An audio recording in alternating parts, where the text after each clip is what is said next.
Evening Sonnet has completed her physical conditioning. She has been schooled in the paddock to prepare her for the atmosphere of the race, and she has gotten approval from the starter for her behavior in the starting gate. And I'll show you the race that we chose for her that we felt was best suited for this 3-year-old filly. We found this race in the condition book that Santa Anita provides to the trainers and owners, and this shows the races that they are offering. This race is the 4th race in the book, but it is not the 4th race on the card of race day. That will be the 7th race. Now, this race is for California bred or sired fillies and mares, 3-year-olds and up. You'll notice that this is a maiden special weight race. Now, maiden means none of these horses has ever won a race. The special weight refers to the weight that the horses are going to carry, and that is assigned by the racing secretary. There is a scale of weights recommended by the Jockey Club, but this does not adhere to the scale. That's why it's called special weight. Notice that 3-year-olds carry 120 pounds, and since Evening Sonnet is a 3-year-old, that's the weight she will carry.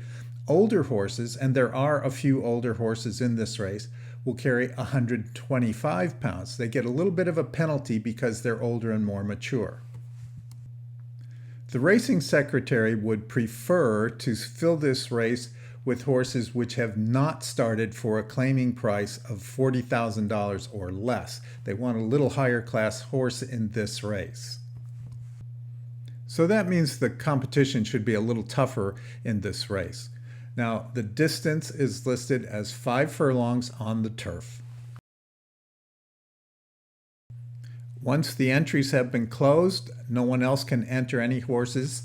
The racing secretary's office will draw lots for the post position. You'll see we have 9 horses in the field. We have 4 horses on the also eligible list. So if one of these other horses in the body of the race, these first 9, should scratch, then one of these 4 horses that are also eligible can be used to fill the race. We're looking at the overnight sheet. It's called an overnight sheet because these used to come out the day before the race. Now, because of the medication rules and so on, we need more time from the time we enter the horse until the time of the race. So these come out quite a few days ahead of time. In this case, 6 days.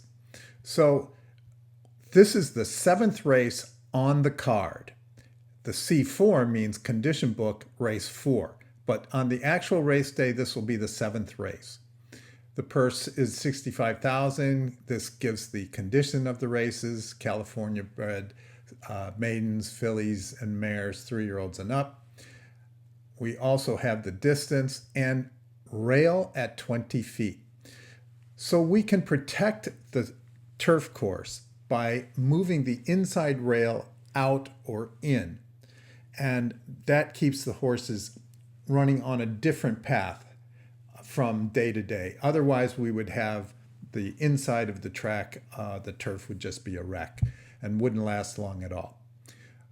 When the rail is moved out, the course is narrower, so it limits the number of horses that can be in the field. In this case, with the rail set at 20 feet, there will only be 9 horses in the race. Here are the names of the horses. You see the little L. That means that horse has been administered Lasix on the morning of the race. Notice 2 of the horses, Evening Sonnet and Put Her on Hold, are not going to get Lasix. That's just an option that the trainers and owners decided not to do. Here is the weight assigned to each horse. Notice the 120 pounds for these first 4. Then we've got a couple of horses at 125 pounds. Then we have the jockeys, the owners, and the trainers. BK, that means blinkers on. This horse has made a change from its previous race, and for this race, it will wear blinkers. Well, I hope I've answered your questions and made things a little more clear and understandable for you racing fans. Thank you for watching. Thank you for supporting us. We love the comments you guys give us. It's always fun to go over them and get more ideas for the videos. We've got a lot of support for Evening Sonnet, and I hope we don't disappoint you guys. It's going to be tough. First race, you never know if they're quite fit enough to last all the way against some horses that have more races under their belts. But we will do our best, and we're thrilled to have jockey Diego Sanchez on board. If you want to follow along with our stable as our other horses progress, you can just click on my picture here and subscribe. So thanks for watching. Good luck at the races, and hope we can see some of you guys there.